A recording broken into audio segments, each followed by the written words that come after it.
How to recover deleted messages on Messenger on iPhone. So if you want to recover deleted messages on Messenger on your iPhone, then what you need to do is first you just need simply open up your Messenger application. After opening your Messenger, you need to go with the menu section, which is on the bottom right. And from the menu, you can go with your settings. And under settings, you may have your account center. Tap on account center and then select your information and permissions, and then go with download your information. Tap on download or transfer information. Select your Facebook, go with next, go with specific types of information.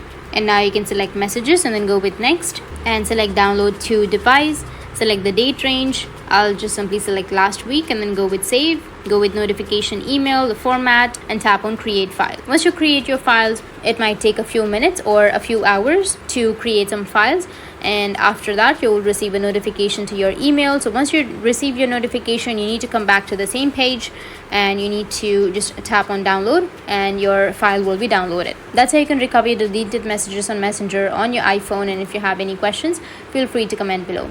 Thanks for watching.